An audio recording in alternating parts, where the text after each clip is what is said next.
আলহামদুলিল্লাহ ফরিদপুর চর হাদরাসন চর Ayodhya high school ময়দানী যুব সমাজের উদ্যোগে কোরআনের অনুষ্ঠান তাফসীরুল কোরআন মাহফিল স্বনামধন্য সভাপতি মাওলানা Abu Jafar Salehi, chairman milestone group Dhaka, দামাত বারকাতুহুমুল আলিয়া, বলেন আমিন। যারা আলোচনা রাখলেন মাওলানা হোসেন মাহফুজ চুয়াডাঙ্গা, হাফেজ মাওলানা বিল্লাল হোসাইন, খতিব মসজিদুল বারি তাআলা ফারামগেট ঢাকা, আরও সম্মানিত ওলামা ইকরাম, বিশেষ করে যাদের আমন্ত্রণে এসেছি, যারা মাওলানা আতিকুর রহমান, শেখ সুলাইমান, জানাব আনোয়ার মোল্লা, শেখ কে লিখেছে, কেটা শেখ বানান হয়নি, হয় শায়েক লিখবে নয় শেখ লিখবে, লিখেছেন দন্ত শয়কার ক, এটি বানান হয়েছে। হয় তালবসায়কার খ লিখবে অথবা তালবসায়কার হস্যাই খ লিখবে। আমার কথা বুঝতেছে? মঞ্চে বসা ওলামা ইকরাম, সামনে বসে মুসলমান ভাইরা, পর্দার আড়ালে সম্মানিত মা এবং বোনেরা, প্রান্তীয় ফরিদপুরবাসী, দরবার ইলাহিতে শুকরিয়া জানাচ্ছি। আমি তো আজ কয়েকদিন হয়ে গেল কথা বলি না, সারাদিন যে যায় আসে আমি লিখে দিই যে এই করো এই করো। এসার পরে রাত 9টায় উঠি, সর্বোচ্চ 40-45 মিনিট কথা বলে বাড়ি যাই। সারাদিন আমার কথা বলা নিষেধ। আজকে অলরেডি 2টা হয়ে যাচ্ছে। কুষ্টিয়া কুমারখালীতে ফিরে আধা ঘন্টা কথা বলেছিলাম, 11 হয়তো 40-45 মিনিট বলবো ইনশাল্লাহ, যদি আমার কণ্ঠ সাপোর্ট দেয়। শরীর ঠিক আছে, কণ্ঠটা সাপোর্ট দিচ্ছে না, কণ্ঠ ভেঙে গেছে, এর করে চাপ দিলে আরও নষ্ট হয়ে গেল। এজন্য খুব আস্তে আস্তে কথা বলা লাগছে। যেহেতু কোরআনে কারীম শোনার জন্য এসেছে, আল্লাহ আমাদের মাহরুম করবে না ইনশাআল্লাহ। আমরা সততা এবং ইখলাস নিয়ে বসেছি। মূল কথাগুলো 10 ঘন্টা 10 মিনিটের ভেতরে যেন আল্লাহ বলার তৌফিক দেন। বিশ্বনবীর মতো বড় বাগ্মী, বড় বক্তা, এরকম বড় মুফাসসির পৃথিবীতে এসেছে আর আসতে পারে, অথচ মানুষটা জীবনে সবচাইতে বেশি কথা বলেছিলেন আরাফাতের ময়দানে। আরাফাতের ময়দানে ওখানে এখন একটা প্লার দেওয়া আছে, ওই জায়গায় জীবনের শেষ কথা বলেছিলেন মাত্র 27 মিনিট। কয় মিনিট? ঐতিহাসিক প্রেক্ষাপট, বিশেষ করে যারা ইতিহাস লেখে, আর রাহিকুল মাখতুম আল্লামা সফিউর রহমান হাফিজাহুল্লাহ, এ মানুষটা লিখেছে তার এই কিতাবের ভেতরে নবীজির জীবনের সবচাইতে বেশি কথা ছিল এই 27 মিনিট। উনি এর আগে এত কথা কোনোদিন বলেন, সর্বোচ্চ কথা বলতেন 2 মিনিট, 5 মিনিট, 10 মিনিট। এই দিন বলেছিলেন 27 মিনিট। কি বলেছিলেন এই 27 মিনিটে? কিয়ামত পর্যন্ত মানুষ যারা আসবে এই 27 মিনিট নিয়ে শুধু গবেষণায় চালাবে, কোল কিনারা পাবে না। দুনিয়া আখিরাতের যত কথা এই 27 মিনিটে সব তিনি বলে ফেলেছিলেন। আর আমরা এমন বক্তা, 1-1.5 ঘন্টা চলে যায়, আমাদের শুরুই হয় না। আমাদের ভেতরে তো কোনো মাল নেই। কথা বুঝতেছে? জ্ঞানী মানুষ যারা দেখবেন কথা খুব কম বলে। এই বাংলাদেশে এখন আলেমদের ভেতরে সবচাইতে বড় জ্ঞানী যারা, তার ভেতরে অন্যতম আল্লামা আব্দুল্লাহ জাফরি, কামাল উদ্দিন জাফরি, যার নাম আমরা জানি হাফিজাহুল্লাহ। উনি কথা কি 5-6 ঘন্টা বলে, খুব বেশি হলো একটা ক্লাসের মতো। 45 মিনিটের ওপরে আমি শুনি না। কেন অল্প কথা বলে? তার কথার ভেতরে এক একটা কথা ব্যাখ্যা করলে আপনি আরো 50টা কথা পাবে।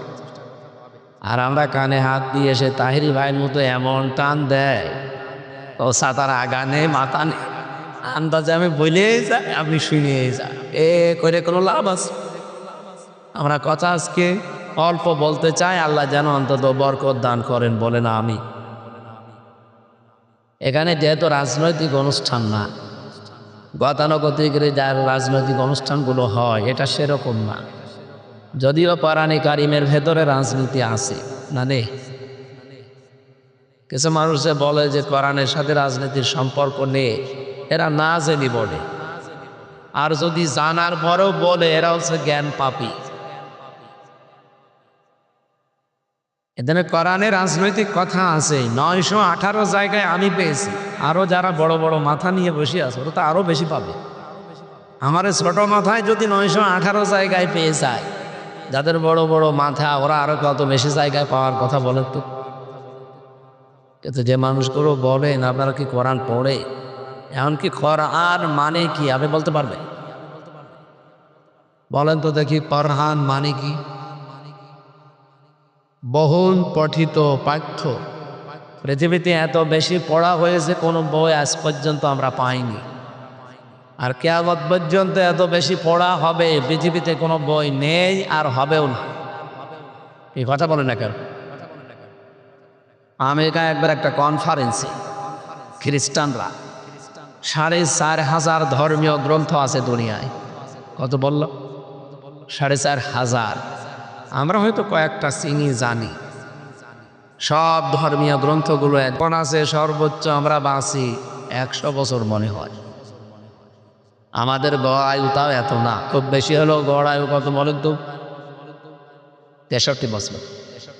63-র ওপরে বাংলাদেশে আর বেঁচে থাকা ঠিক না। আপনি এ দেশের জন্য অযোগ্য, আপনাকে মেরে ফেলা দরকার। কারণ আমি তো হিসাব করে দেখছি এ বাংলাদেশে ইসলাম কায়েম হয় না শুধুমাত্র এই 63 বছরের ওপরে যারা এরকম মুরব্বীগুলোর কারণ। দেখেন, যদিও কথাটা বলতাম না আমি, তারপরও শিক্ষার জন্য বলছি, একটা আশা সঞ্চার হবে। এই যে সিরাত ইবনে হিশাম, ওখানকার বর্ণনা পেয়েছি, আর আমি ওর সাথে একটা জিনিস মিলিয়েছি। আমি তো আর আন্দাজে মিলাইনি, আমি লিখেছি, মিলিয়ে মিলিয়ে লিখলাম। দেখেন তো আমার এটা ঠিক হয় কিনা। 100 ভাগ না হলেও কিছুটা হবে। ওই সময় সমগ্র আরব জাহানে নেতা ছিল 42টা। কয়টা? এটা ক্লাস চলছে, ভাই জবাব দেবেন, আপনি না শুনলেও এখানে আলেমরাজ। 42 জন নেতা ছিল পুরা আরব জাহানে। সমগ্র আরব জাহানে কয়টা নেতা ছিল? আর একবার বলে, 36টা গোত্র ছিল, বংশ বলা হয়। বংশ বলেন তো নাকি? বংশ, গোত্র, দল যাই বলে। এই 36টা গোত্রের 36 জন লিডার ছিল।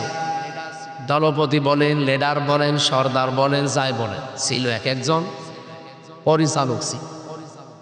জাতীয় 3টা জাতি ছিল প্রতিষ্ঠিত। একটা হচ্ছে ইহুদি জাতি, একটা খ্রিস্টান, আর একটা মুশরিক। ওরা আরব জাহানের ভেতরে এই 3টা জাতি প্রতিষ্ঠিত জাতি ছিল। আর একটা জাতি ছিল নিভু নিভু অবস্থায়, হানিফ। কি বললাম? বলেন বলেন। হযরত আবু বকর সিদ্দিক, হযরতে খাদিজাতুল কুবরা, ওয়ারাকা ইবনে নাউফেল, এই সমস্ত মানুষগুলো এই ধর্মটা মেনে চলত। তারা শিরিক করত না, কিন্তু তারা দ্বীনে হানিফ মেনে চলত। ইব্রাহিম আলাইহিস সালাম থেকে এটা আসতেছে। 36টা গোত্রের 36 জন নেতা ছিল, গোত্রপতি ছিল, বংশের প্রধান ছিল, সর্দার ছিল। আর এই যে জাতীয় জাতা কি 3টা প্রতিষ্ঠিত জাতির 3 জন জাতীয় নেতা ছিল। 3টা জাতীয় নেতা পুরা আরব জাহান কভার করত। একটা হচ্ছে ইহুদিদের জাতীয় নেতা, তার নাম মারহাব, আপনি ইতিহাস পড়বেন এটা পাবে। খ্রিস্টানদের জাতীয় নেতার নাম ছিল মুখাইরে, আর মুশরিকদের জাতীয় নেতার নাম ছিল আবু জেহেল। কয়জন হইল? না, ওই যে 36 আর 3 কত? জাতীয় নেত্রী ছিল পুরা আরব জাহানে 3 জন।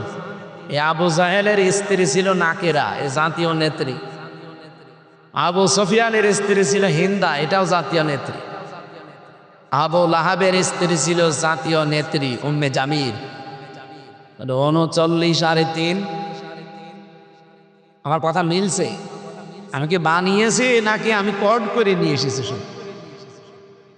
এখানে সবচেয়ে বড় বিষয় হচ্ছে আমাদের বাংলাদেশে, আমি একটা হিসাব করেছি, আমি আজকের বিশ্ব থেকে এটা পেয়েছি, এই আপডেট যেটা ভার্সন এইটা থেকে, আগেরটা নেই।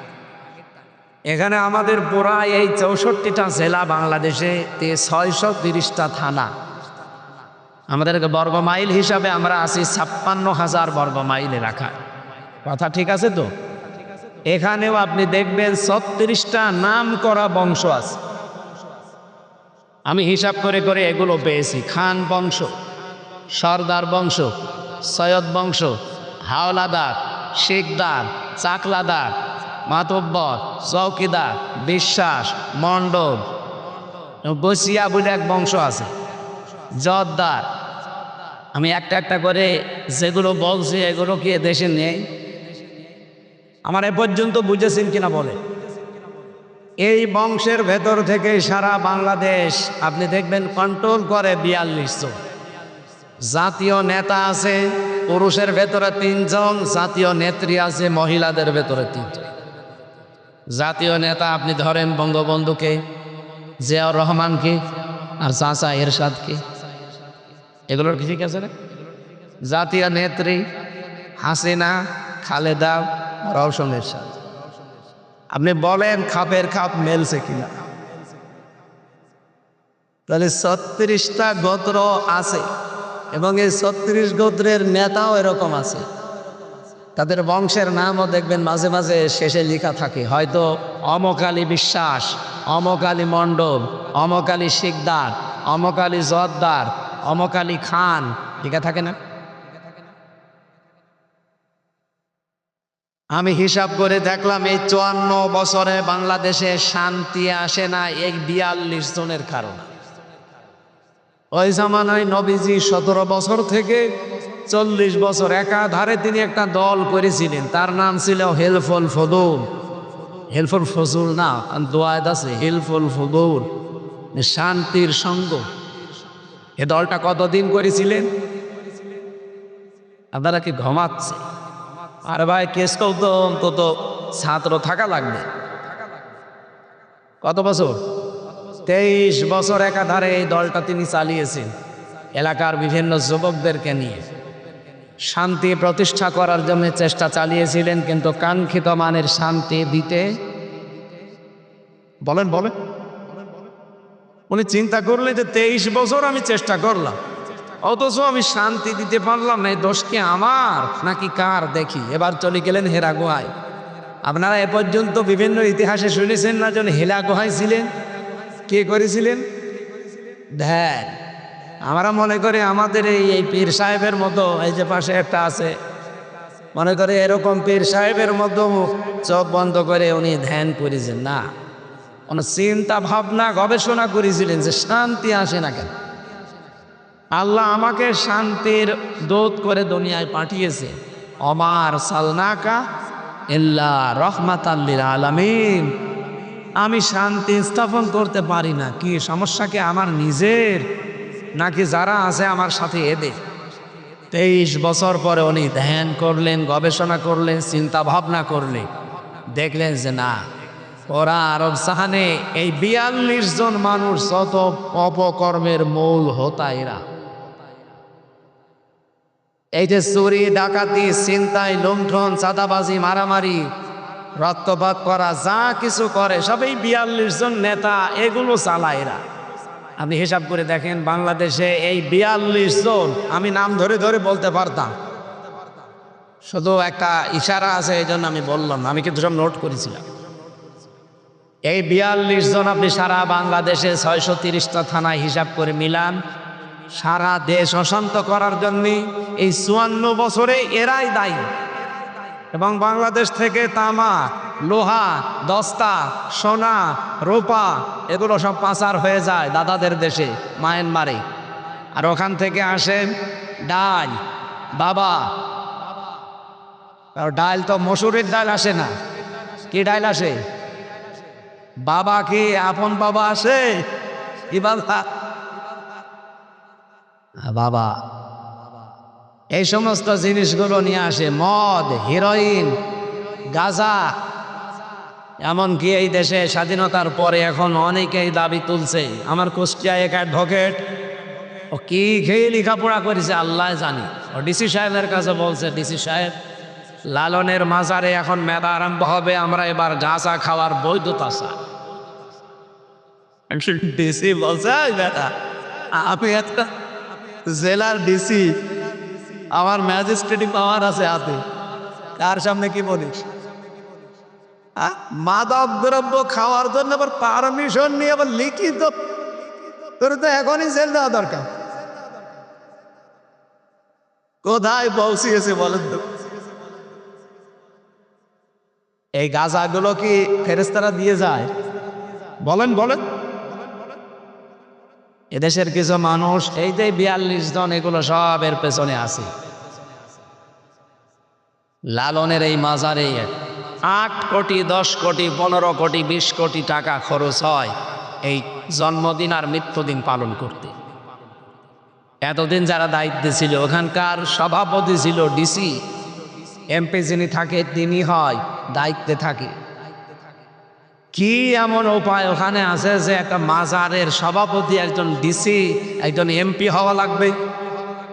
কারণ এমন একটা এরিয়া ওই জায়গাটা, সারা বাংলাদেশে যদি আপনি গাঁজা না পান, ওখানে গেলে আল্লাহ বলি পাবে, গাঁজা খাবা ওই জায়গায় পাবে। আর এমন একটা নিরাপদ জায়গা, পুলিশ পাহারা দিয়ে গাঁজা খাওয়ায় যে বাবা খা, আমরা আছি। আমার আফসোস লাগে, আমার জন্ম তো ওই জেলায়, আশ্চর্য।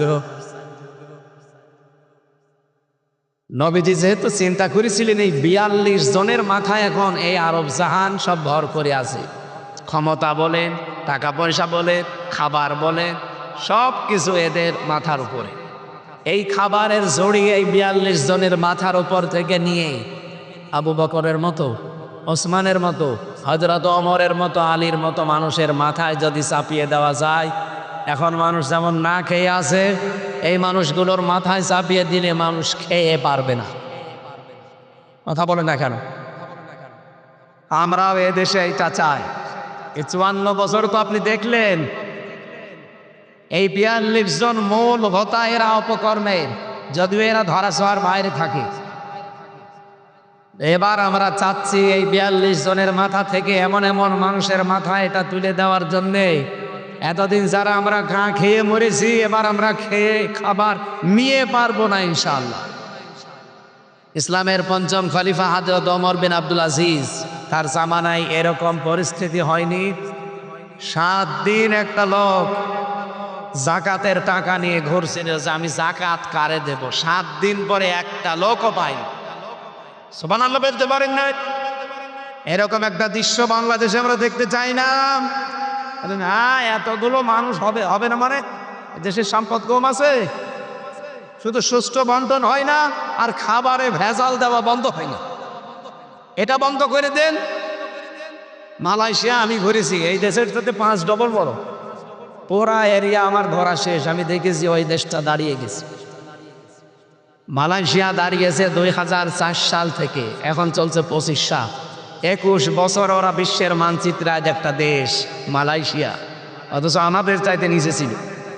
সিঙ্গাপুর আজ 21 বছরে দাঁড়িয়ে গেছে। পৃথিবীতে 257টা দেশ, যদি কেউ সিঙ্গাপুরকে গণনা করতে চান, 1 থেকে 10-এর ভেতরে রাখতে হবে, অথচ দেশটা মাত্র 42 কিলোমিটার এদিক থেকে ওইদিকে। আপনি চিন্তা করতে পারেন, মাত্র 21 বছরে তারা কোথায় পৌঁছিয়েছে। তারা তো কোরআনের আইন মেনে চলে না, শুধু যে আইন বানিয়েছে ওই আইনের প্রয়োগ আছে, এই কারণে ওরা শান্তিতে আছে। খাদ্যে ভেজাল যদি ধরা পড়ে সিঙ্গাপুরে আর মালয়েশিয়াতে, কোনো বিচার নেই, সঙ্গে সঙ্গে মেরে ফেলেন। আমাদের দেশে আপনি 5টাকে এরকম করেন ফরিদপুরে, এই ফরিদপুর বোরা জেলায় কেউ খাদ্যে ভেজাল দেওয়ার সাহস দেখাবে না। আর খাদ্যে যদি ভেজাল না হয়, আপনার এত রোগও হবে না। এই যে আমার গলা বসে যায়, এত কাশি হয়, আমি তো ওখানে 15 দিন ছিলাম, একটা দিন তো কাশি দিলাম না, কোনো খাদ্যে ভেজাল নেই। আর এখানে এসে এক দিন 200 বার করে কাশি দেওয়া লাগছে।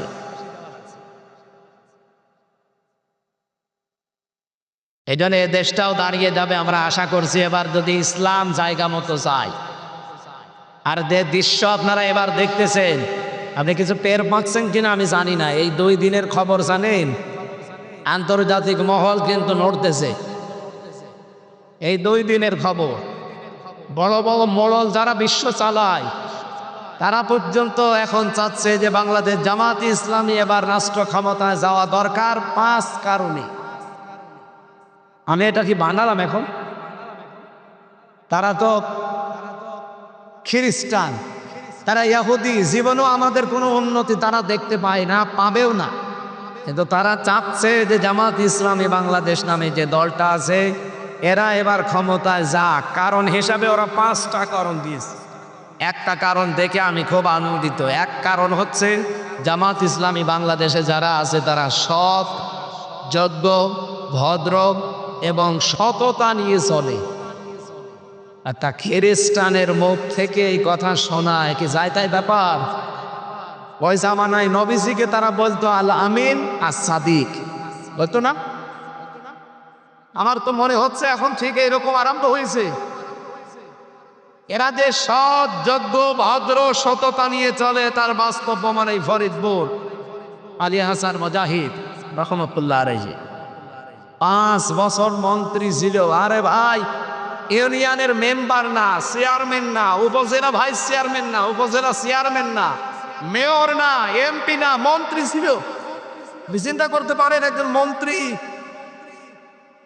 5 বছর দায়িত্বে থাকলে তো ফরিদপুরে তার 10 তলা বিল্ডিং 5টা হওয়া দরকার, একটা আছে। তবে আর কি ভালো মানুষ চান? এরপরও বলে না ভালো মানুষ লাগবে। আমার মনে হয় এর চাইতে বেশি ভালো মানুষ চাইলে ফেরেশতা ছাড়া সম্ভব। সেও তো রক্ত মাংসের গড়া মানুষ, তার নামে বিভিন্ন দোষ আপনি দিতে পারেন, কিন্তু তার দায়িত্বে থাকাকালীন 1 টাকা না 4 আনা দুর্নীতি পায়নি জালেমরা। ওরা অনবীক্ষণ যন্ত্র দিয়ে খুঁজেছে, 1 টাকাও পায়নি। অথচ তাদের মন্ত্রীর দিকে তাকান, 620টা বাড়ি বানিয়েছে শয়তান। আল জাজিরা রিপোর্ট দিয়েছে 620টা বাড়িটা। সিঙ্গাপুরে না মালয়েশিয়া যারা হোটেলে ছিলাম 75 তলা ঢুকা। হোটেলের নিচে নামলাম, লিফট দিয়ে নিচে এসে দেখিয়ে 2 শয়তান চা খাচ্ছে। আমি সালাম দিলাম, আসসালামু আলাইকুম। ওয়ালাইকুম আসসালাম বলবে তো, বলছো হুজুর আমরা আগে পালিয়েছি। কি গো? আমি দিলাম সালাম আর ও বলে আমরা আগে পালিয়েছি। মানে তাকিয়ে দেখে ওই শয়তান যেটা 620টা বাড়ি বানিয়েছে। কিন্তু আল্লাহর বিচার একটা বাড়িতেও থাকতে পারে না। বাংলাদেশের বাড়ি তো যাই ছিল বিভিন্ন জেলায়, ওগুলো তো সব জনগণ পুড়িয়ে দিয়েছে। বাকি বিশ্বের বিভিন্ন দেশের বাড়িগুলো সব তালা লাগান। ওর বেগম পাড়া আছে, ওর সাহেব পাড়া আছে, ওর সিঙ্গাপুরে ফ্ল্যাট আছে, তো থাকতে পারে না, তালা মারা। হোটেলে বুঝিস কি ভাই আপনি হোটেলে কেন?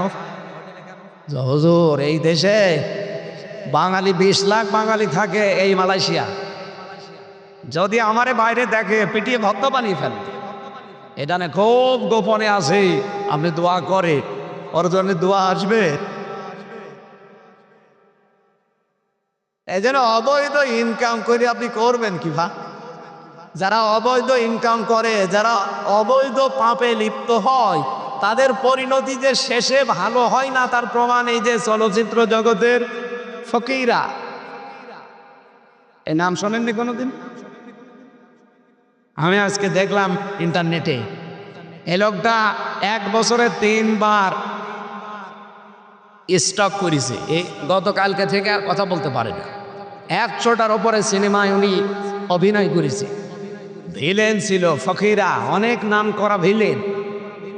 কিন্তু এখন সারা জীবন এই জেনা, ব্যভিচার, অবৈধ কামাই করে, আর সম্পদ আছে তার, 100টা সিনেমা করে বহু সম্পদের মালিক হয়েছে। তো শেষ বয়সে এখন নিঃসঙ্গ, কেউ তার পাশে যায় না, একা একা পড়ে আছে হাসপাতালে নার্স নিয়ে। টাকা যা কামাই করেছে এখন সব খরচ হচ্ছে। দুর্ভাগ্য, কথা বন্ধ হয়ে গেছে। এই জন্য অবৈধ ইনকাম যারা করবেন তাদের শেষ পরিণতি কিন্তু এইটা হবে। আমার মনে হয় এই ফকিরাকে দেখে শিক্ষা নেওয়া দরকার। কথা বলেন না কেন? এর চাইতে আরো শিক্ষা নেওয়ার জায়গা আমাদের দেশে নেই। আমি ওইগুলোর নাম নিলাম না। এই জন্যে 63,000 অস্ট্রেলিয়ান বছর চেষ্টা করলেও কোরআনের মতো কোরআন যেহেতু বানানো, এরপরে সম্ভব। আর আপনি অতদিন বাঁচবেনও না, আপনার দ্বারা এটা কল্পনার অতীত। এখানে একবারে আমরা একটা বিশাল আশ্চর্যবোধক কিতাব পেয়েছি কোরআনে কারীম, সেটা শোনার জন্য যারা বসে আছি ৬,৬৬৬টি আয়াত আছে, ৬,২৩৬টাও কেউ কেউ বলে, একটা প্রসিদ্ধ একটা বিশুদ্ধ, দুইটা ঠিক আছে। আমরা মাত্র একটা আয়াত পড়েছি সূরা নিসা ৩১ নম্বর আয়াত। কালকে আমি সূরা নজবের ৩২ নম্বর আয়াতে তাফসীর করেছিলাম ফরিদপুর সদরে শিবরামপুরে। আজকে সূরা নিসার ৩১ নম্বর আয়াতটা পড়লাম। এর আলোকে আমার কণ্ঠ যদি সাপোর্ট দেয় কিছু কথা বলতে চাই ইনশাআল্লাহ। আপনারা থাকবেন না চলে যাবেন? এই যে মুরব্বী,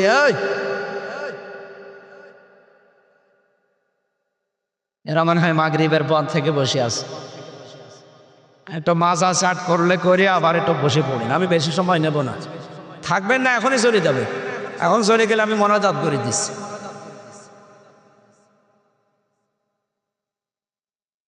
আমরা রসুলের ওপরে দরুদ আর সালাম পাঠ করার মাধ্যমে আরম্ভ করছি। সূরা নিসা ১৭৬টা আয়াত আছে, ২৪টা রুকু আছে, মাত্র একটা আয়াত পড়েছি, আয়াত নাম্বার ৩১। আমার এই মাথার ভেতরে আয়াত নিয়ে যত পড়াশোনা করা আছে, যত স্টাডি করা আছে এই আয়াত নিয়ে, আমার জীবন শেষ হয়ে যাবে, তাও এই আয়াতের ব্যাখ্যা শেষ হবে না ইনশাআল্লাহ। আমি সামারাইজ করে কয়েকটা পয়েন্ট বলবো। যারা শুনতে চাচ্ছেন আগে শয়তান বিদায় করেন। আউযু বিল্লাহি মিনাশ শাইতানির রাজিম। এই ভাই, এই দাঁড়াইছেন কেন? বসুন বসুন বসুন। বিসমিল্লাহির রহমানির রহিম।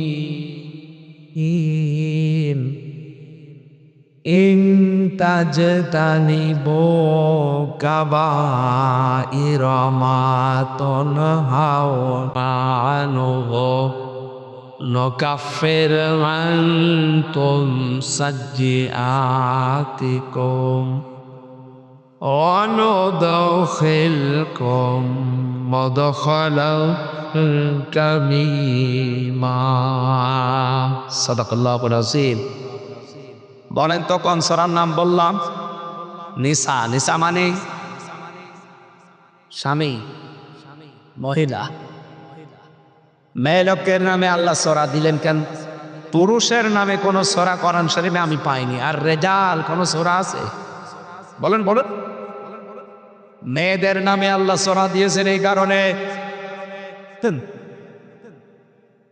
বিশ্বনবী মুহাম্মদ রাসূলুল্লাহ পৃথিবীতে তিনটা জিনিস ভালোবাসতেন। ১ নম্বরে নামাজ, ২ নম্বরে সুগন্ধি, ৩ নম্বরে স্ত্রী। নবীজি আয়াতে হাদিসের শেষে বললেন ইমরাআতি বাস হাউজাতি, একালিপ টান। আমার কাছে ভালো লাগে আমার নিজের স্ত্রী। কার স্ত্রী? আমাদের কাছে স্ত্রী ভালো লাগে, তবে নিজেরটা ছাড়া অন্যেরটা।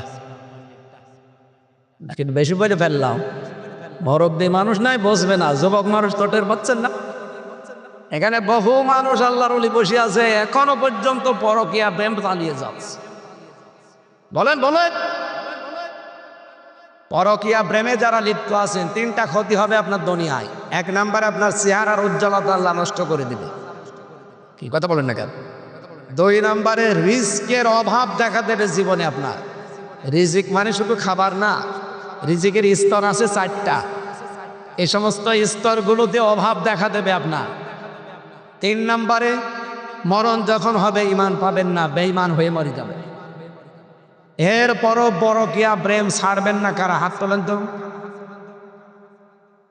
একযুগ কে আপনার কি লাইন চলছে? মুরব্বী মানুষ আপনি নাউজুবিল্লাহ, ও তো না বুঝে হাত ধরেছে। বাবার লোক মনে হয়, বাবা শাহজালাল সব আলালের কাছে। মরণের পর পরকীয়া প্রেমে যারা আছেন, এরা নারী হোক আর পুরুষ হোক, আরো 3টা আযাব আল্লাহ বাড়িয়ে দেবে। 1 নম্বরে কবরে দেওয়ার সঙ্গে সঙ্গে শাস্তি শুরু হয়ে যাবে। 2 নম্বরে কিয়ামতের দিন আল্লাহ বিচারটা কঠিন করবে। 3 নম্বরে আপনাকে সরাসরি আল্লাহ নিজে জাহান্নামে পাঠাবে। হাদিসটা পড়ার পরে চিন্তা করলাম এত কঠোর কেন, পরকীয়া প্রেম এ তো যে সেই করে দেখি, এত কড়া কেন এ ব্যাপারে? কারণ পরকীয়া প্রেম করলে দেখবেন দুইটা সংসার নষ্ট হয়ে যায়। কথা বলে না কেন? অথচ একটা মানুষকে দুনিয়া থেকে হত্যা করার প্ল্যান যদি কেউ করে, কোরআন বলছে তামাম দুনিয়ার সব মানুষকে মেরে ফেলার প্ল্যান যেন সে করলো। একটা মানুষকে যদি বাঁচিয়ে দেওয়ার কেউ প্ল্যান করে, বাঁচিয়ে রাখার চেষ্টা করে, তামাম দুনিয়ার সব মানুষকে সে যেন বাঁচিয়ে রাখার চেষ্টা করলো। তামাম পৃথিবী ধ্বংস হয়ে যাওয়া আল্লাহর কাছে এটা কোনো ব্যাপার না, কিন্তু একটা মানুষকে হত্যা করা আল্লাহর কাছে এর চাইতে কঠিন ব্যাপার। পরকীয়া প্রেমের দ্বারা সংসার নষ্ট হয় কয়টা? আরো জোরে কি রাগ হয় আল্লাহ টের পাচ্ছেন? এই জন্য আপনাকে এত সুন্দর চেহারা আল্লাহ দিয়েছেন, এরপরও আপনার চেহারার উজ্জ্বলতা আল্লাহ নষ্ট করে দেবে।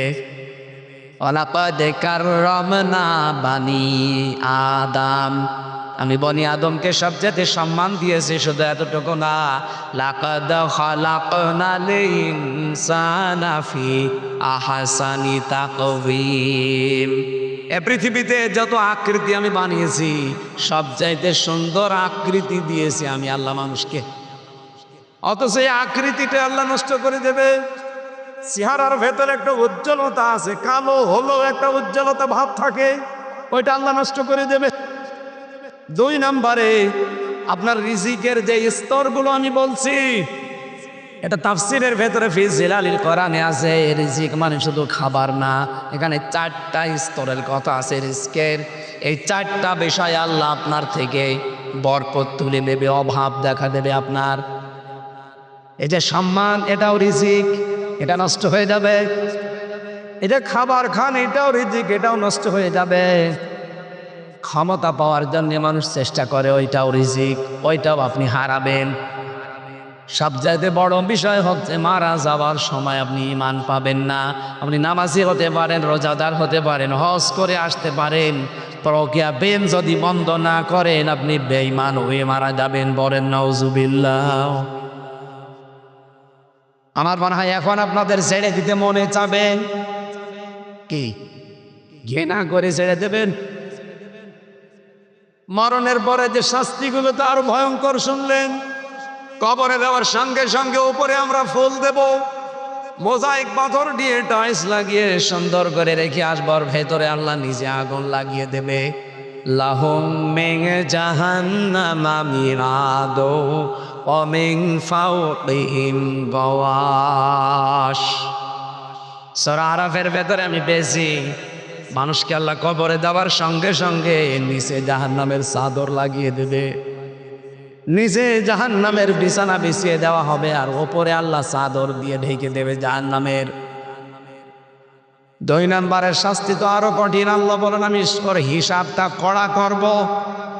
যদিও সহজ হিসাবের জন্য নবীজি প্রতিদিন 100 বার করে দোয়া করতেন, আল্লাহুম্মা হাসিবনি হিসাবান ইয়াসীরা, আল্লাহ তুমি আর যাই করো আমার হিসাবটা সহজ করে দিও। অথচ যারা দুনিয়ায় পরকীয়া প্রেমী আছেন তাদের হিসাব হরে বড় কঠিন এবং ভয়ঙ্কর। আল্লাহ যদি 1 গ্লাস পানির হিসাব কারো কাছে চায় সে দিতে পারবে? বলেন বলে।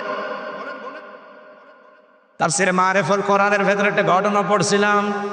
আল্লাহর এক বুজুর্গ বান্দা 1000 বছর 100 বছর পর্যন্ত 100 বছর একাধারে ইবাদত বন্দেগী করেছে। দিনের বেলা রোজা রাখতো আর জিহাদ করতো, আর রাতের বেলা তাহাজ্জুদে কাটাতো। 100 বছর পরে চিন্তা করছে আমার যে হায়াত পার করলাম, আমি জান্নাত পেয়ে বসে আছি। হঠাৎ ঘুমের ভেতরে ঘুমের স্বপ্ন দেখছে কিয়ামত কায়েম হয়ে গেছে। আল্লাহ ডাক দিয়ে বলে বান্দা তোকে আমি জান্নাত দিয়ে দিলাম, যা।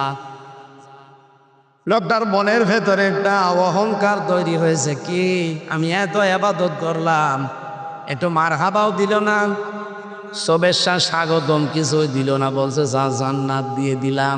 একটা কথা হলো। মনের ভেতরে কামনা দেখে আল্লাহ টের পেয়েছেন, ডাক দিয়ে বলে বান্দা দাঁড়া। ফেরেশতাদেরকে বলছে রে জাহান্নামে যে জায়গায় গরম ওঠে ওই জায়গার মাঝখানে একটু ঘুরিয়ে নিয়ে আয়।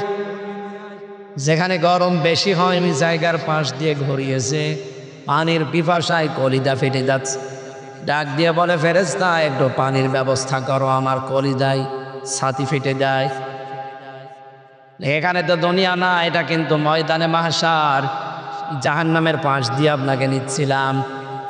এখানে মাংনা ফ্রি পানি পাওয়া যাবে না, যদি পেতে চান একটা কিছু দেওয়া লাগবে। কি দেব? 100 বছর ইবাদত করেছিলেন, 50 বছরের ইবাদত আমাদের দিয়ে দেওয়া লাগবে। আমার জীবনই বাঁচে না, ইবাদত নিয়ে করবো কি? দিয়ে দিলাম, যান। পানির ব্যবস্থা হয়েছে, খাবারের পরে প্রসাবের চাপ দিয়েছে, বলে আমি প্রসাব করতে চাই, যেখানে সেখানে করা যাবে না, ব্যবস্থা করে দিচ্ছি, কিন্তু বাকি 50 বছরের ইবাদত দেওয়া লাগবে। দিয়ে দিলাম, আগে ব্যবস্থা করেন।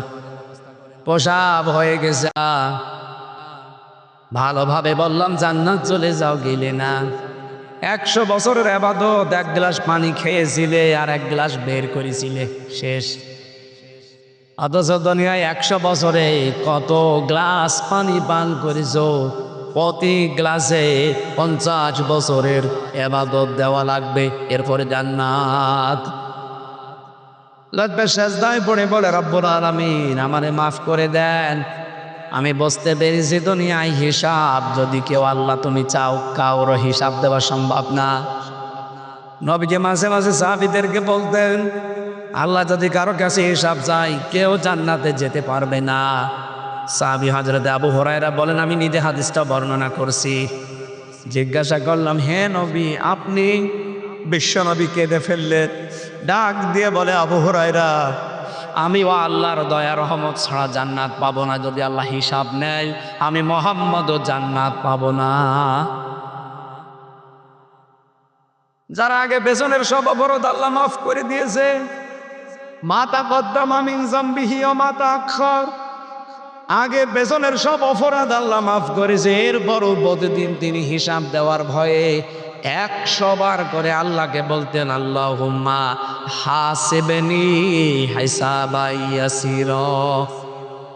হযরত আবু হুরায়রা হাদিসের শেষের দিকে বলেন, আমি জিজ্ঞাসা করলাম, হে নবী, আপনি যে প্রতিদিন 100 বার করে হাসিবনি হিসাবান ইয়াসীরা বলেন, যে হিসাব সহজ, এই সহজ হিসাবটা কি?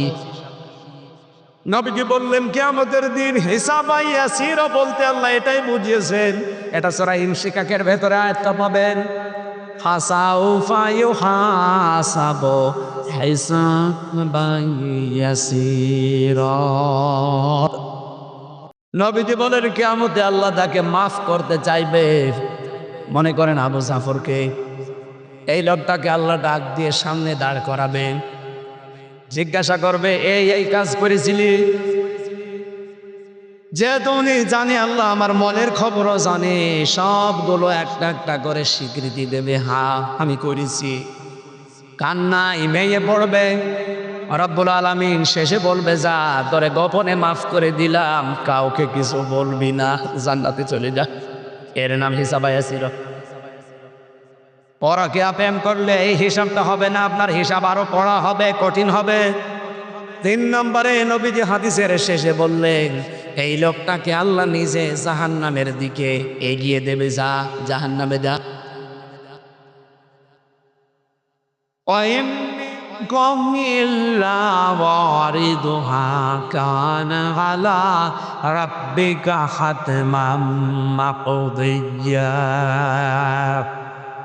ثُمَّ نُنَجِّي الَّذِينَ اتَّقَوْا وَنَذَرُ الظَّالِمِينَ فِيهَا جِثِيًّا।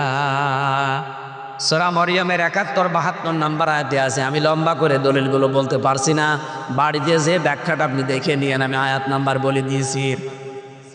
যে কথাটা তুলেছিলাম পরকীয়া প্রেম, এই শব্দটা থেকে, যেহেতু বাস্তবে বহু মানুষ এই রোগে রোগী আছে, আল্লাহ রাব্বুল আলামিন কোন পুরুষের নামে কোরআনে সূরা দিলেন না, মেয়েদের নামে দিয়েছেন। নবীজি বলছেন, আমার কাছে আমার নিজের স্ত্রী পছন্দনীয়, ভালো লাগে, আমি ভালোবাসি। আমাদের উচিত হবে স্ত্রী লোক মানে নিজের স্ত্রীকে ভালোবাসা। অন্যের স্ত্রীর প্রতি যে মহাব্বত গুলো আছে এই মুহূর্তে ডিলিট করে দেবেন তো?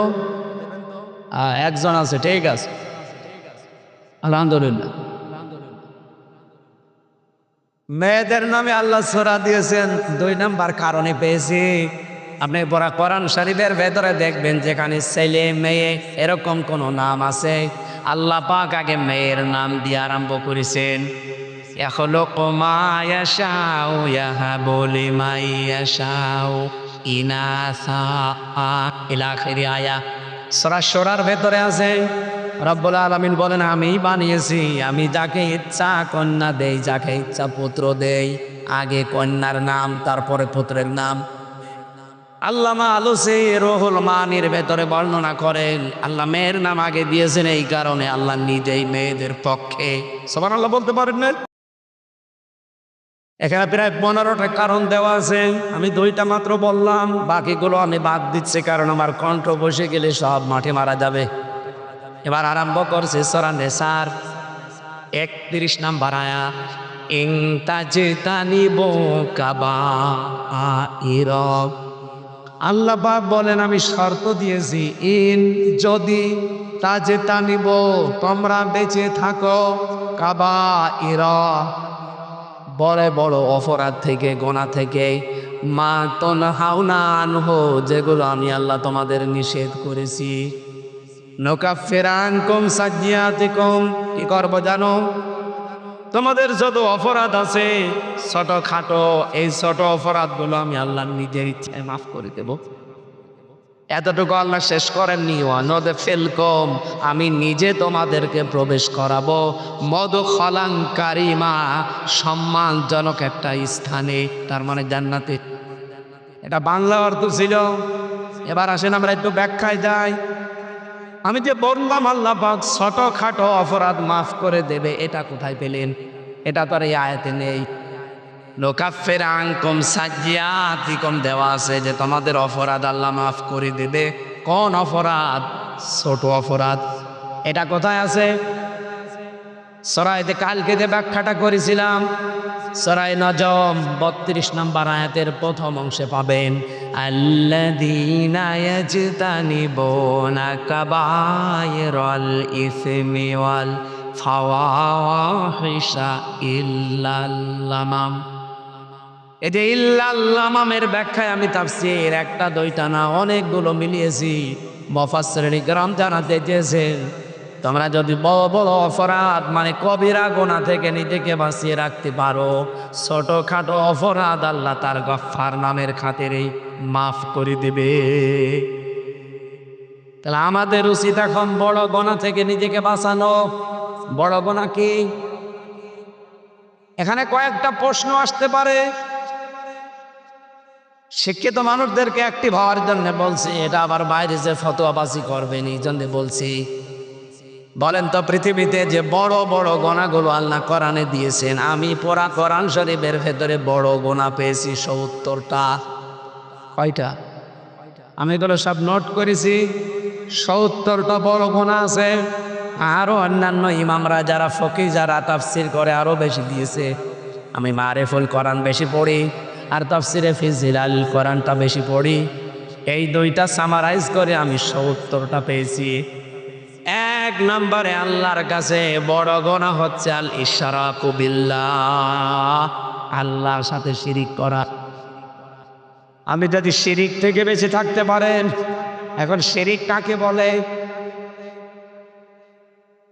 এত কড়া কথা আল্লাহ কোন গুনার ব্যাপারে দিয়েছেন বলে আমি জানি না। ইন্নাল্লাহা লা ইয়াগফিরু আন ইউশরাকা বিহি ওয়া ইয়াগফিরু মা দুনা যালিকা লিমান ইয়াশা। আল্লাহ বলেন সব অপরাধ মাফ করে দিলেও দিতে পারি, কিন্তু শিরিক মাফ হবে না যতক্ষণ তওবা করে ফিরে না আসবে। কত বাস্তব কথা দেখলেন, কত কঠিন মারাত্মক কথা। এমনকি আয়াতের ব্যাখ্যা পড়তে গিয়ে সূরা মায়েদার ভেতরে বেশি, ইন্নাহু মান ইউশরিক বিল্লাহি ফাকাদ হারামাল্লাহু আলাইহিল জান্নাহ ওয়া মাআওয়াহুন নার। কোন মানুষ যদি শিরিক করে আল্লাহর সাথে, ওই মানুষের জন্য আল্লাহ ওই দিন থেকে জান্নাত হারাম করে দেয় আর জাহান্নাম ওয়াজিব বানিয়ে দেয়। ইয়াদের আরেকটা ব্যাখ্যা পেয়েছি সূরা ফুরকানের ভেতরে, ওয়াকাদিমিনা ইলা মা আমিলু মিন আমালিন ফাজাগালনাহু হাবাআম মানসুরা। কোন মানুষ যদি দুনিয়ায় শিরিক করে, কিয়ামতের দিন আল্লাহ যখন আমলনামা দেখবে, শিরিকের গন্ধ পর্যন্ত যদি পায়, ধুলি কণার মতর মুখের উপরে আল্লাহ নিক্ষেপ করবে ওর আমলনামা। বলেন নাউজুবিল্লাহ। আর শিরিকটা কি, আমি এক কথায় জবাব দিচ্ছি, যদিও ব্যাখ্যা করলে আমি একটা পয়েন্টে সারা রাত শেষ হয়ে যাবে। শিরিক বিল জাত, শিরিক বিল সিফাত, শিরিক বিল হুকুক, শিরিক বিল ইখতিয়ারা, এর এক একটা আবার 4 প্রকার করে আছে।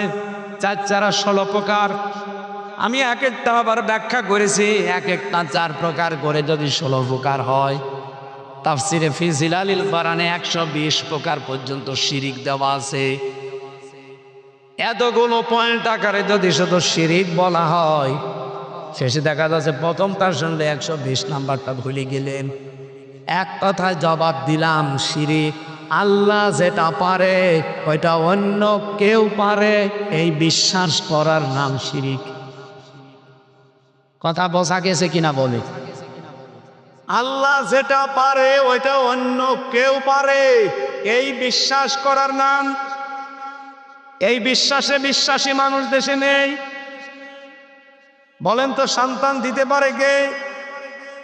আপনাদের 8 রশির পীর দিতে পারে। কত মানুষ দেখবেন সন্তান 15-20 বছর না হলে ওখানে যে মান্যত করে, অথচ কোনো বাবার নামে কবরের নামে মান্যত করা জায়েজ নেই।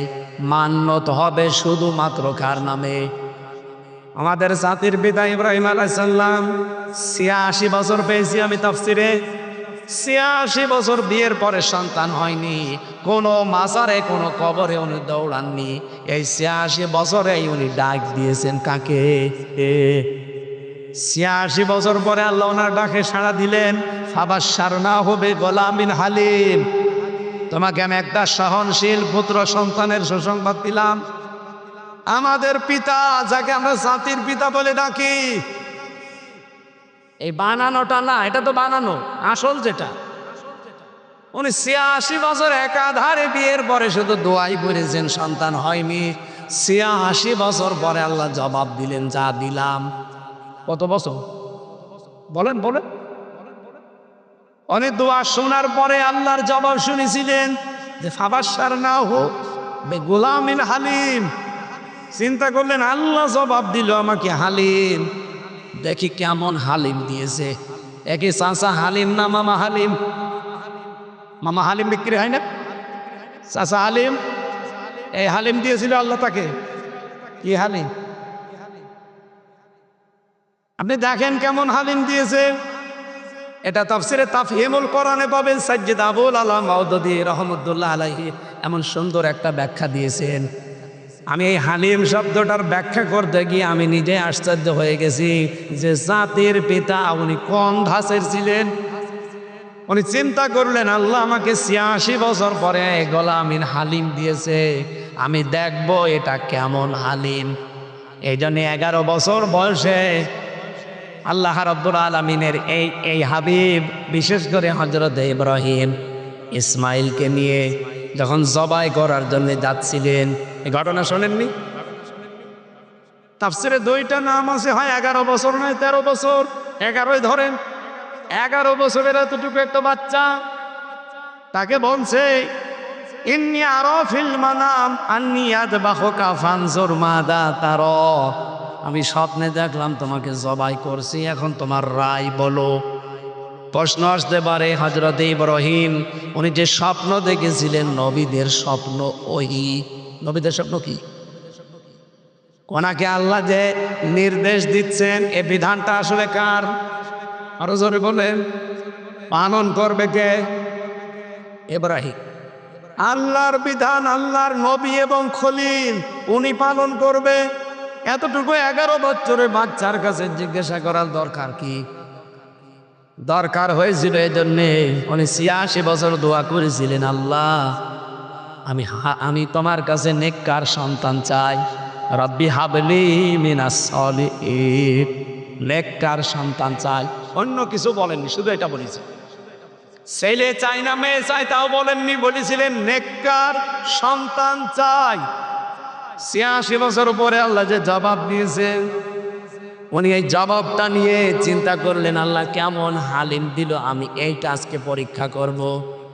যেহেতু জন্মের পরে তার কোনো খোঁজ খবর রাখি নাই, মরুভূমিতে ফেলে এসেছিলাম, এ পর্যন্ত কোনো খোঁজ নেয়নি। একবারে 11 বছরে বয়সে যে বলছে আমি স্বপ্নে দেখলাম তোমাকে আমি জবাই করছি, এখন তোমার রায় বলো।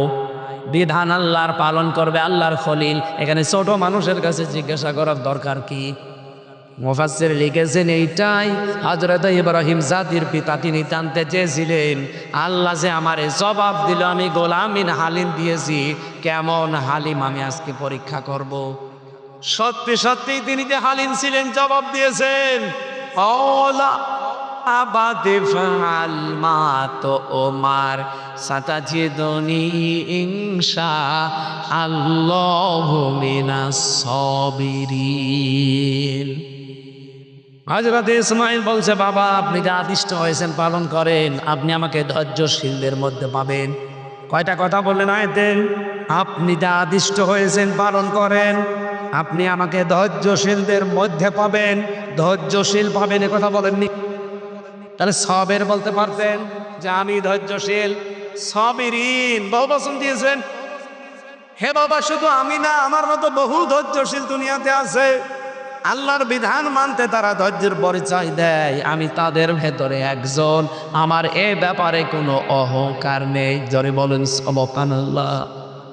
ইব্রাহিম নবী খুশি হয়ে গেলেন, মাবুদ তুমি যে আমাকে হালিম দিয়েছো, সত্যি এটা হালিম, এটা যে ধৈর্যশীল আমি পেয়ে গেছি।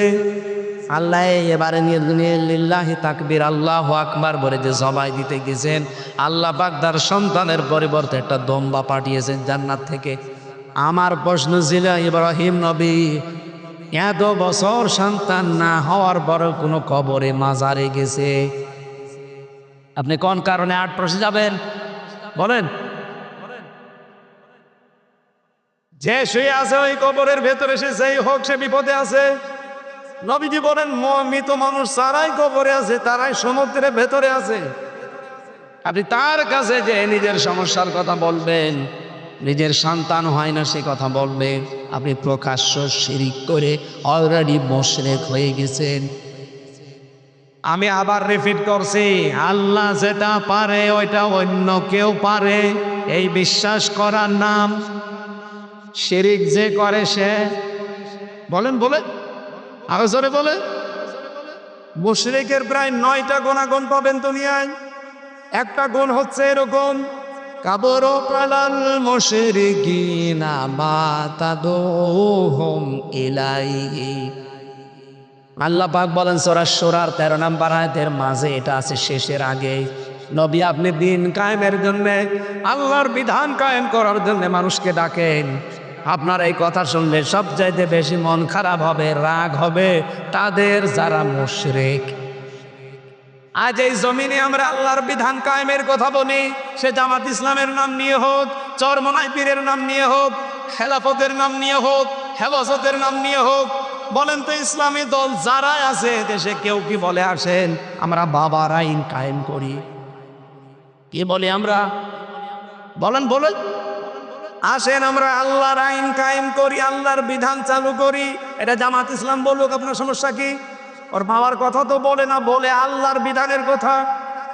আল্লাহ বললেন হে নবী আপনি যখনই বলবেন আসো আল্লাহর বিধান কায়েম করি, এ কথা শুনলে সব চাইতে বেশি মন খারাপ হবে, রাগ হবে কাদের?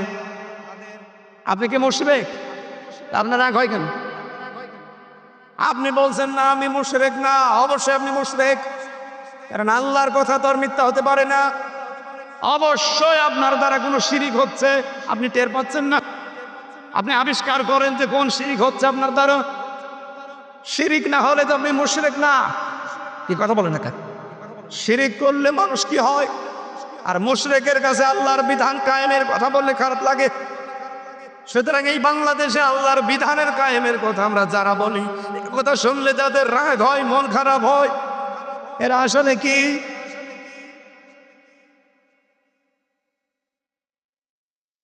আমি শিরিক বিল জাত, শিরিক বিল সিফাত, শিরিক বিল ইখতিয়ারা, শিরিক বিল হুকুক এগুলো ব্যাখ্যা করতে পারলে আরো ভালো।